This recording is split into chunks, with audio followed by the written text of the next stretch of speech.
Captain Underpants is... Oh, my mistake. I forgot to call it by its full title. Alright.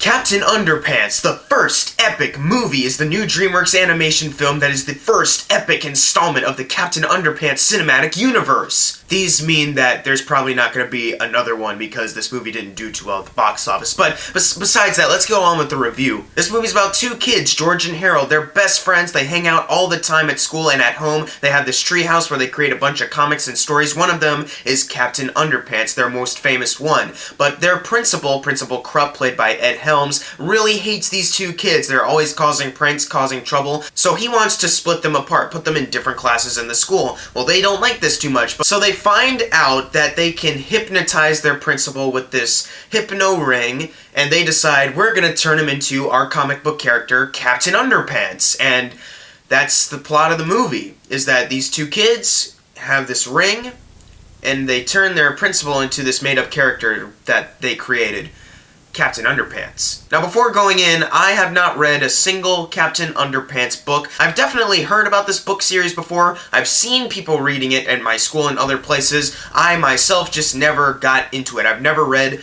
a single page of Captain Underpants, so I didn't go into this movie expecting fan service galore. I just wanted a good movie on its own merit. And when the trailers came out, I was less than pleased with how it looked, especially since this is a DreamWorks animated film and it felt more like a Sony Pictures animated movie or a Blue Sky movie. So it's fair to say I didn't go into this movie with the highest of hopes. I wasn't really expecting much out of this film. And walking out, I can definitely say that it is slightly better than what I originally anticipated. And one of the two main reasons why this is better than I thought is the two main kids, George and Harold, played by Thomas Middleditch and Kevin Hart. These two actually worked very well together. They seem like they have been friends for a very long time. And watching them on screen, their chemistry was actually really perfect. I don't know if these two are in the same recording studio as each other, but it honestly did feel like that they were standing right next to each other with that great chemistry they had going. And a lot of the humor and a lot of the fun that you can get out of this movie, I'd honestly say it came from those two's interaction. And also, Captain Underpants himself as a character,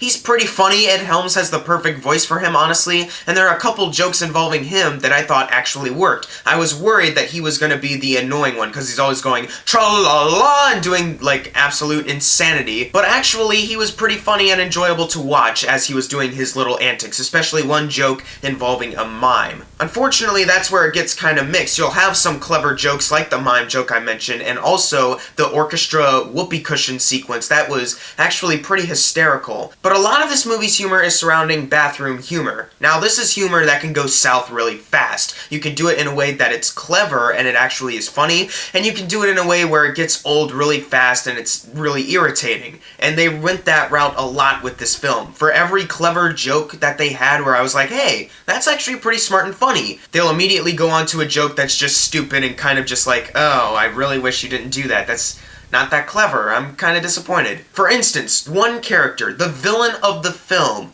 his entire character is bathroom humor. Wanna know why? His name is Professor Poopy Pants.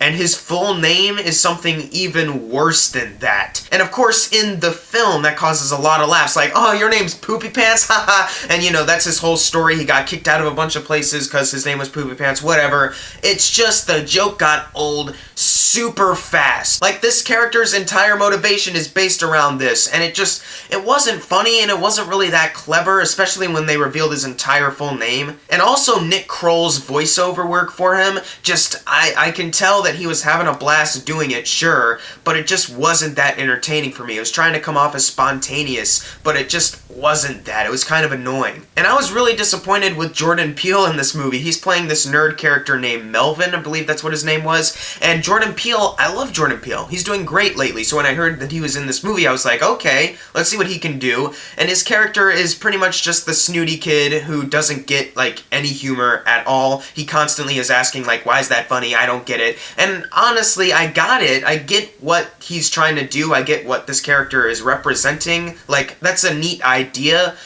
The writing just didn't do it well enough. Like, a lot of his jokes are just, I don't get it, what's so funny about that? And nothing really much else. And I was like, I wish that there was more to it than just, I don't get it. And Jordan Peele doing the voice, it's fine, it's just I wish they had good jokes for him to do. And as I mentioned earlier, Ed Helms, I loved his Captain Underpants. Principal Krupp, not so much. Not that he did anything awful or irritating, it's just I didn't really buy his voice as this nasty principal guy. The only two characters I got consistent enjoyment out of was really George and Harold. You have Ed Helms, who's kind of because Captain Underpants great, Krupp not so much, and then every other character just ranges from to pretty awful. I can definitely say that this is a better movie than Despicable Me 3 and Cars 3, but it's definitely not a good movie. I can't really say that it's good. It's like right on the cusp, I guess. It just needed to be more clever. I think this entire movie, if it was just clever joke after clever joke, then that would have been great. If there was a stronger moral standpoint, that would have been great too. Because there's this thing going on with George and Harold. They think they're going to be split up and they're going to lose their way as a friends and they're not going to be able to rekindle that friendship. And no spoilers, but the way they kind of go about solving that, just there's no emotional punch to it. And I'm not saying this movie needs to end on an emotional note, because it's freaking Captain Underpants. I'm sure no one's going in expecting an emotional experience. I'm just saying if you could have gone about it in a more clever perspective, or if you could have actually gotten us to care more about the situation, then maybe I could have liked it more. But it's okay for kids. It's nothing that's gonna ruin their lives. Adults can watch it and be like, alright, that's kind of funny. That's not too funny, but the voiceover for the kids is fine, I guess. The animation is nothing special. I'm still surprised that DreamWorks actually did this movie, since a lot of their animated movies look spectacular, and then you get to this and it's like, it looks colorful and vibrant and just, DreamWorks, really? I'm gonna give Captain Underpants, the first epic movie, a C+. It's slightly better than Despicable Me 3 and Cars 3 as far as animated movies go, but as an overall film, it's not as clever as you would have expected, especially after seeing how clever it can get. It just resorts to the same old bathroom humor that'll make the kids laugh with ease, but by doing that, it really does exclude a lot of the other people that are trying to get enjoyment out of a film. Because this is a movie, just because you could say, oh, it's a kid's film. Of course, the kids are gonna love it. A lot of animated films, adults and kids enjoy. I've said this countless times before. So just because it's Captain Underpants and it's based off a kid's book and you're bringing it into a kid's movie, adults should still be able to get some enjoyment out of it, and there just really isn't that much cleverness here. But if you've seen Captain Underpants, the first epic movie already, leave in the comments below of what you thought of it, and as always, thank you guys for watching. Make sure to subscribe. I'm Jackson Fulcher. See you guys next time.